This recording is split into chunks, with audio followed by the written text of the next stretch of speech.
قرآن پاک کے 30ویں پارے میں سے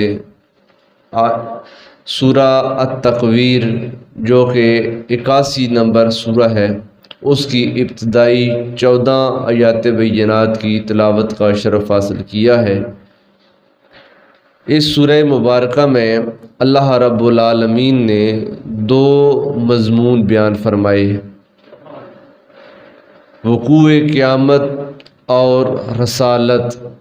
قیامت کے قائم ہونے پر شواہد اور دلائل اللہ تعالیٰ نے مختلف وہ چیزوں کی مثالیں دے کر، اور رسول رحمت صلی اللہ علیہ وسلم کی رسالت پر مختلف قسمیں اٹھا کر اللہ تعالیٰ نے شواہد بیان فرمائے۔ اور قیامت اور رسالت کے شواہد بیان کرنے کے بعد اللہ تعالیٰ نے قرآن کے مخاطبین کو یہ پیغام دیا کہ یہ جو قرآن پاک ہے یہ اللہ تعالیٰ کا وہ کلام ہے جو ایک معزز فرشتہ یعنی حضرت جبریل امین لے کر جناب نبی آخر الزمان صلی اللہ علیہ وسلم پر نازل ہوئے، اور اس قرآن پاک کا ایک ایک حرف اللہ تعالیٰ کا نور ہے۔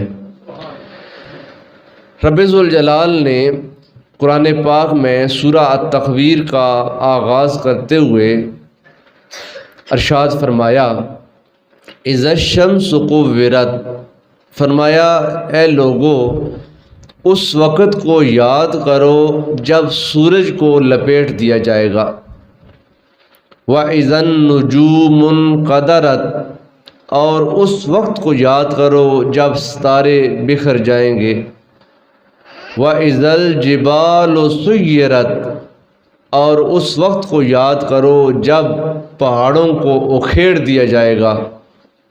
وَإِذَا الْعِشَارُ عُطِّلَتْ، اور جب 10 ماہ کی گابن اونٹنیاں یہ خود بخود پھرنا شروع کر دیں گی، ان کو چھوڑ دیا جائے گا۔ وَإِذَا الْوُحُوشُ حُشِرَتْ، اور جس دن وحشی جانور، جنگلی جانور وہ بھی سارے کے سارے اکٹھے کر دیے جائیں گے۔ وَإِذَا الْبِحَارُ سُجِّرَتْ، اس دن کو یاد کرو جب سمندروں میں آگ بھڑکا دی جائے گی۔ وَإِذَا النُّفُوسُ زُوِّجَتْ، اور جب جانیں جسموں سے جوڑ دی جائیں گی یعنی روحیں دوبارہ جسموں میں لوٹا دی جائیں گی۔ وَإِذَا الْمَوْءُودَةُ سُئِلَتْ، اور جس دن زندہ درگور کی جانے والی بچی سے پوچھا جائے گا بِأَيِّ ذَنبٍ قُتِلَتْ، کہ اے بچی بتا تجھ کو کس جرم کی پاداش میں مارا گیا۔ وَإِذَا الصُّحُفُ نُشِرَتْ، اور جس دن اعمال نامے کھول دیے جائیں گے۔ وَإِذَا السَّمَاءُ كُشِطَتْ، اور جس دن آسمان کی کھلڑی ادھیڑ دی جائے گی۔ وَإِذَا الْجَحِيمُ سُعِّرَتْ، اور جب جہنم کو بھڑکا دیا جائے گا اور دہکا دیا جائے گا۔ وَإِذَا الْجَنَّةُ أُزْلِفَتْ، اور جب جنت قریب کر دی جائے گی۔ جہنم کی آگ کو مزید بھڑکایا جائے گا اور جنت کو قریب کیا جائے گا۔ اس دن عَلِمَتْ نَفْسٌ مَّا أَحْضَرَتْ، اس دن ہر نفس، ہر انسان جان لے گا کہ اس نے اپنے لیے قیامت کے دن کے لیے آگے کیا بھیجا ہے۔ یہاں تک جو 14 آیات بینات ہیں، اس میں اللہ رب العالمین نے وقوع قیامت پر مختلف شواہد کا تذکرہ فرمایا، اور یہاں سے آگے 14 سے لے کر 29ویں آیت تک اللہ تعالیٰ نے رسالت کی مختلف شواہد کا تذکرہ فرمایا، اور قیامت اور رسالت کے شواہد کو بیان کرنے کے بعد آخر میں اللہ تعالیٰ نے قرآن کی حقانیت اور رسول رحمت صلی اللہ علیہ وسلم کی عالمگیر رسالت پر اللہ تعالیٰ نے تصدیق ثبت فرما دی۔ آج کے اس خطبہ جمعۃ المبارک میں ہم سورہ التکویر کی پہلی ان تقریباً 14 آیات بینات کی تھوڑی تھوڑی وضاحت سنتے اور سناتے ہیں، جس میں اللہ تعالیٰ نے وقوع قیامت پر دلائل کو بیان فرمایا۔ یہ دنیا دائمی نہیں ہے، یہ دنیا عارضی ہے، ایک دن آئے گا جب قیامت بپا ہوگی، سور پھونکا جائے گا، کائنات درم برم ہو جائے گی، کائنات کا سارا نظام بکھر جائے گا، اور پھر ایک سور پھونکا جائے گا جس سے تمام لوگ اپنی قبروں سے اٹھا کر اللہ تعالیٰ کی بارگاہ میں کھڑے کر دیے جائیں گے، اور وہ دن حشر کا دن ہوگا جس دن اللہ تعالیٰ لوگوں سے ان کی دنیاوی زندگی کے بارے میں سوال کرے گا۔ نیک اور صالح لوگ کامیاب و کامران ہوں گے اور ان کو ان کا اعمال نامہ دائیں ہاتھ میں پکڑایا جائے گا، جبکہ کافر لوگ، فاسق لوگ، گنہگار لوگ اس دن خائب و خاسر ہوں گے، ناکام اور مردود ہوں گے، اور ان کے ہاتھ کو پیچھے باندھ کر ان کا اعمال نامہ بائیں ہاتھ میں پکڑا کر جہنم کی طرف ان کو بھیج دیا جائے گا۔ اللہ رب العالمین فرماتے ہیں کہ اے لوگو، تم آج جس زمانے میں زندگی گزار رہے ہو، رات کو چاند اپنی تمام تر تابناکی کے ساتھ طلوع ہوتا ہے اور رات کو منور کرتا ہے، اور جب رات چھٹتی ہے، دن آتا ہے، تو سورج اپنے پورے نور کے ساتھ، پوری آب و تاب کے ساتھ جب وہ طلوع ہو جاتا ہے، اور جب سورج طلوع ہوتا ہے تو پوری کائنات کو وہ منور کر دیتا ہے۔ سورج کی کرنوں سے سارا جہان منور ہو جاتا ہے، کائنات کے چپے چپے میں سویرا ہوتا ہے، دھوپ آتی ہے، نور آتا ہے، شعائیں آتی ہیں، جس سے کائنات کا حسن اپنا باغپن اختیار کرتا ہے۔ لیکن تم اس دن کو یاد کرو جس دن سورج کو لپیٹ دیا جائے گا۔ جب ہم اپنے سر پر امامہ یا پگڑی یا رومال باندھتے ہیں تو اس کو عرب کہتے ہیں قار الامامۃ علی الراس، کہ اس نے اپنے سر پر کپڑے کو یا امامے کو باندھ دیا۔ جیسے پگڑی باندھتے ہوئے ہم اپنے کپڑے کو، لمبے کپڑے کو سر پر ایسے لپیٹتے ہیں، ایسے سورج کی شعاؤں کو، سورج کے نور کو قیامت کے دن ایسے اس پر لپیٹ دیا جائے گا، اور ایک وقت آئے گا یہ جو نور سے بھرپور سورج ہے یہ بے نور ہو جائے گا، اور جب سورج بے نور ہوگا تو پوری کائنات میں اندھیرا ہوگا۔ اس اندھیرے میں وحشت، ڈر اور خوف کا جو حال ہوگا، العیاذ باللہ، اللہ تعالی ہم کو اس دن کی اس ہولناکی سے محفوظ فرمائے۔ ایک روایت میں آتا ہے کہ آج سورج اپنی پشت ہماری طرف کیے ہوئے ہے، یعنی سورج کی جو بیک سائیڈ ہے، جو پچھلی طرف ہے، وہ آج ہماری طرف ہے، اور جو اس کا اصل دھوپ والا یا گرمی والا یا جو حرارت والا چہرہ ہے وہ اوپر کی طرف ہے۔ اللہ تعالیٰ نے انسان کو جتنی حرارت پہنچانی تھی، اس دنیا میں انسان کے لیے جتنی حرارت اور گرمی جب وہ قابل برداشت تھی، اللہ تعالیٰ نے اتنی گرمی کائنات میں انسان کو اور کائنات کو عطا فرمائی۔ لیکن جب قیامت کا دن آئے گا، اللہ کے محبوب فرماتے ہیں اس دن سورج کو پھیر دیا جائے گا۔ ایک اس کا مفہوم یہ ہے ان قادرات، سورج کو اس دن یعنی کہ ایسے پھیرا جائے گا جو آج سائیڈ ہماری طرف ہے، ابھی بھی دن کا وقت ہے اور دھوپ سے گرمی کی ایک شدت کا حال ہے، اور یہ گرمی آج ہم سے برداشت نہیں ہو رہی ہے۔ ابھی تو ساون بھادو کا موسم ہے، لیکن جب یعنی کہ چیتر کا یا ویساکھ کا مہینہ آتا ہے اور اس وقت سورج کی جو لو ہوتی ہے، گرمی ہوتی ہے، وہ ہمارے جسم کو جلاتی ہے اور ہم اس کی گرمی کی شدت کو برداشت نہیں کر سکتے ہیں۔ یہ سورج کی پچھلی سائیڈ ہے جو ہماری طرف ہے، لیکن جب قیامت کا دن آئے گا تو سورج کو ایسے پھیرا جائے گا، یہ سائیڈ اوپر ہو جائے گی، اور سورج کا اصلی چہرہ جو آگ برسا رہا ہے وہ ہماری طرف آ جائے گا۔ آپ نے علماء سے سنا اور کتابوں سے پڑھا، قیامت کا جب دن آئے گا تو زمین تانبے کی طرح تپ جائے گی۔ جیسے تانبا گرم ہوتا ہے، آگ پر رکھا جائے تو جیسے وہ گرم ہو جاتا ہے، زمین ایسی گرم ہوگی۔ آج سورج ہم سے کوسوں میلوں دور ہے، لیکن اس دن سورج کو کھینچ کر زمین کے نزدیک لایا جائے گا۔ ایک تو سورج نزدیک آ جائے گا، دوسرا سورج کا اوپر والا جو اصل گرمی والا حصہ ہے وہ ہماری طرف ہوگا اور سورج اپنی آگ برسا رہا ہوگا۔ فرمایا اس دن سورج کی اس حرارت میں جب زمین تانبے کی طرح تپ رہی ہوگی، اور آپ نے سنا اس دن ہر بندہ دنیا میں اپنے کیے ہوئے